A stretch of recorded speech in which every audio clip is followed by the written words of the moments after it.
মানুষ তার জীবন পরিচালনার জন্য কিছু চাহিদার মুখাপেক্ষী। মৌলিক চাহিদার মধ্যে আছে খাদ্য, বস্ত্র, বাসস্থান, শিক্ষা, চিকিৎসা ইত্যাদি।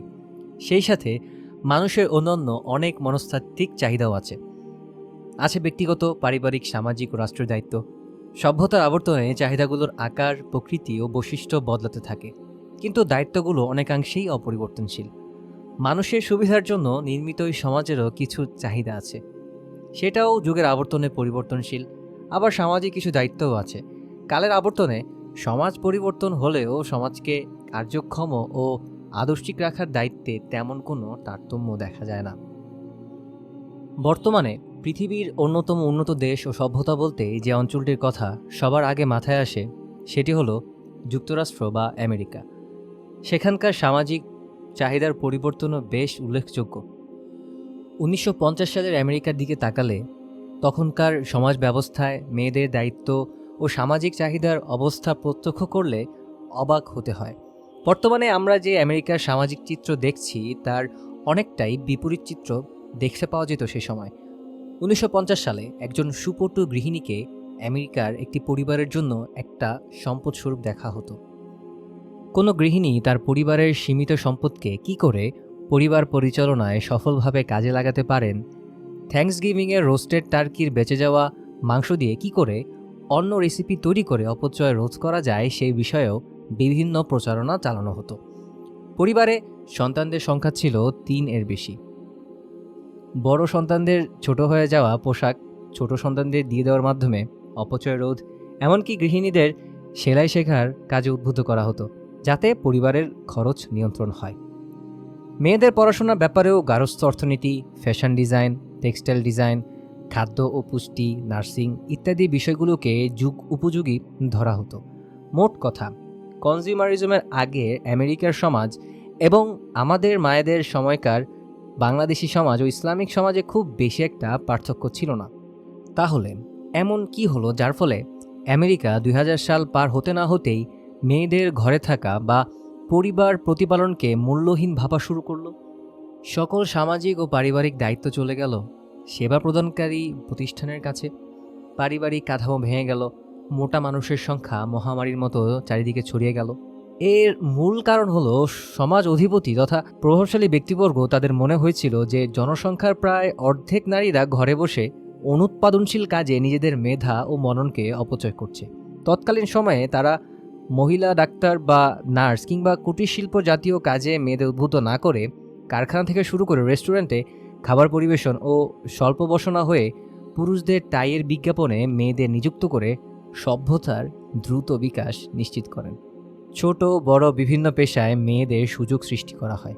যে সকল পরিবারে বাড়তি উপার্জনের প্রয়োজনীয়তা ছিল তাদের প্রয়োজন মিটে সত্য, তবে যে সকল পরিবার অল্পে তুষ্ট ছিল তারা তাদের অনাড়ম্বর ও সাদামাটা জীবনকে বদলে নিলেন সো কল্ড আমেরিকান ড্রিমের সাথে। এত বছর পর তাই আমেরিকাকে তার আগের রূপে দেখা যায় না। গবেষণায় দেখা গিয়েছে ঘরের মেয়েরা আর পুরুষরা যেহেতু বাইরেই থাকেন তাই ঘরে রান্না হয় না। ফলশ্রুতিতে ফাস্টফুড কালচারে অভ্যস্ত হয়ে ওবেসিটি এখন ন্যাশনাল এপিডেমিক। ফাস্টফুডের চাহিদা যেমন তার যোগানও তেমন বেশি, আর তাই দাম সস্তা। শিশুরা এই ব্যবস্থায় বেশি ক্ষতিগ্রস্ত। তারা বড় হচ্ছে ডে কেয়ার সেন্টারে। ঘরে রান্না বা একই টেবিলে বসে পরিবারের সাথে খাওয়া, বাবা মার সাথে সম্পর্ক কিছুই গড়ে উঠছে না। তার উপর আছে সামাজিক যোগাযোগ মাধ্যমগুলোর দৌরাত্ম্য। মালয়েশিয়াতে একটা রেস্টুরেন্টে একটা পরিবারকে দেখেছিলাম। বাবা মা ও 2 সন্তানের হাতেই মোবাইল। খাবার অর্ডার করে যে যার মতো মোবাইলের দিকে তাকিয়ে আছে। বিজাতীয় তথা অমুসলিম সমাজের সামান্য এই চিত্র আমাদের কাছে আর অচেনা নয়, কারণ আমরাও ঠিক তাদের পদাঙ্ক অনুসরণ করে এগোচ্ছি। আমরা সফলভাবে আমাদের সামাজিক চাহিদাকে পাল্টে ফেলতে পেরেছি। একজন শিক্ষিত গৃহিণী ঘরকন্যা হতে চাইলে তাকে গালি দেওয়া আমাদের কর্তব্য। ঘরে বসে ঘরকন্যা করা মায়েদেরও যে সন্তান প্রতিপালনে 100% সন্তুষ্টি তাও নয়, কারণ সারাক্ষণ কি খেলাম, পরিবারের সাথে কোথায় গেলাম, বাচ্চাকে কেমন কিউট লাগছে ইত্যাদি সামাজিক যোগাযোগ মাধ্যমে শেয়ার করার মাধ্যমে ঘরে থাকা মায়েরাও লোক দেখানোর চেষ্টায় ব্যস্ত। তারাও কিছু একটা করছেন। তারা ঘরে থাকার ব্যাপারটাতে তেমন মন থেকে খুশি হতে পারছেন না, কারণ তাদের হাজব্যান্ড ও পরিবারের অন্যান্য সদস্যরা সেই সাথে সমাজের চাহিদা তাকে অনুৎপাদনক্ষম, মূল্যহীন ও অনেকাংশে বুদ্ধিহীন বিবেচনা করছে ও ক্ষণে ক্ষণে তাকে সেটা জানিয়েও দেওয়া হচ্ছে। অগত্যা লোক না দেখিয়ে উপায় কি? সারভাইভ তো করতে হবে। প্রায়ই শপিং, বাইরে যাওয়া, বিদেশে বেড়াতে যাওয়া ও ছবি আপলোড করা, এসব অনেক উৎপাদনশীল কাজ বই কি।